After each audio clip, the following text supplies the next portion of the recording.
ನಮಸ್ತೆ ಗಾಯ್ಸ್, ನೋಡ್ರಿ central board ಒಳಗೆ ಕಾಲ್ ಆಗೈತಿ. Central board of secondary education ಒಳಗೆ ಏನು ಪೋಸ್ಟ್ ಅಂದ್ರೆ ಸೂಪ್ರಿಟೆಂಡೆಂಟ್ ಮತ್ತು ಜೂನಿಯರ್ ಅಸಿಸ್ಟೆಂಟ್ ರಿಕ್ರೂಟ್ಮೆಂಟ್ ಆಗೈತೆ ನೋಡ್ರಿ. ಅಪ್ಲಿಕೇಶನ್ ಹಾಕ್ರಿ.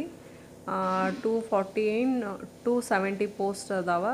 SSC ಥ್ರೂ ಇದು ಎಕ್ಸಾಮ್ ನಡೆಸ್ತಾರ. ಚಲೋ ಐತೆ ನೋಡ್ರಿ ಪೋಸ್ಟು. ಹಾಕ್ರಿ. ಆ್ಯಸ್ ಲೈಕ್ FD ಇದ್ದಂಗೆ ನೋಡ್ರಿ.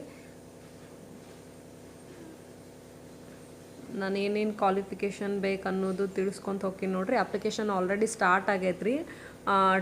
ಜನವರಿ 2ರಿಂದನೇ ಸ್ಟಾರ್ಟ್ ಆಗೈತಿ ಮತ್ತು ಲಾಸ್ಟ್ ಡೇಟ 31/1/25. ಇನ್ನೂ ಟೈಮ್ ಐತಿ ನೋಡ್ರಿ. ಇನ್ನೊಂದು 15 ಡೇಸ್ ಟೈಮ್ ಐತಿ. 31 last date, 31 is the last date. Central government job ರೀ. ಭಾಳ ಚಲೋ ಅಪಾರ್ಚುನಿಟಿ ಐತಿ. ಹಾಕ್ರಿ ಅಪ್ಲಿಕೇಶನ್. ಇದರ ಕ್ವಾಲಿಫಿಕೇಷನ್ ಏನು ಅನ್ನೋದು ಹೇಳ್ತೀನಿ ನೋಡ್ರಿ ಈಗ ಮುಂದೆ.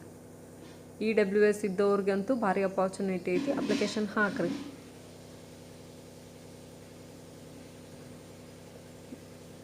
ನೋಡ್ರಿ, ಏಜ್ ರಿಲ್ಯಾಕ್ಸೇಷನ್ SC/ST ಅವ್ರಿಗೆ 5 ವರ್ಷ, OBC ಅವ್ರಿಗೆ 3 ವರ್ಷ, PWD ಅವ್ರಿಗೆ 10 ವರ್ಷ ಮತ್ತು ವುಮೆನ್ಸಿಗೆ 10 ವರ್ಷ ಏಜ್ ರಿಲ್ಯಾಕ್ಸೇಷನ್ ಕೊಟ್ಟಾರ ನೋಡ್ರಿ. ಸರ್ವಿಸ್ ಮ್ಯಾನ್ ಇದ್ದವ್ರಿಗೂ ಕೂಡ ಫ್ರೀ ಹಾಕ್ಬೋದು.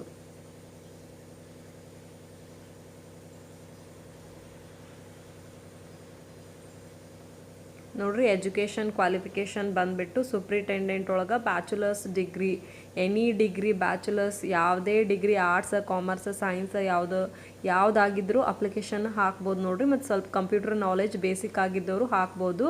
ಟೈರ್ 1 CBT ಇರುತ್ತೆ. ಟೈರ್ 2 ಟೈಪಿಂಗ್ ಇರುತ್ತೆ ನೋಡ್ರಿ. 35 ವರ್ಡ್ಸ್ನ ಎಷ್ಟು ನಿಮಿಷ ಅಂತಂದ್ರೆ ಒಂದು 20 ನಿಮಿಷ ಒಳಗೆ ಟೈಪ್ ಮಾಡುವಂಥ ಸೆಕೆಂಡ್ ಟೆಸ್ಟು ಟೈಪಿಂಗ್ ಇರುತ್ತೆ ನೋಡ್ರಿ. ಜೂನಿಯರ್ ಅಸಿಸ್ಟೆಂಟ್ ಒಳಗೆ ಸೆಕೆಂಡ್ PUC ಪಾಸ್ ಆದವ್ರು, ಯಾವುದೇ arts, commerce, science with basic computer ಆದವರು ಅಪ್ಲಿಕೇಶನ್ ಹಾಕ್ಬೋದು ನೋಡ್ರಿ. SC/ST ಆಮೇಲೆ ವುಮೆನ್ಸಿಗೆ ಇದು ಅಪ್ಲಿಕೇಶನ್ ಫೀ ಇರಲ್ಲ. ಸೊ ಯೂಸ್ ಮಾಡ್ಕೋರಿ, ಹಾಕ್ರಿ. ಸೆಂಟ್ರಲ್ ಗೌರ್ಮೆಂಟ್ ಜಾಬು ಭಾಳ ಚಲೋ ಐತೆ ನೋಡ್ರಿ.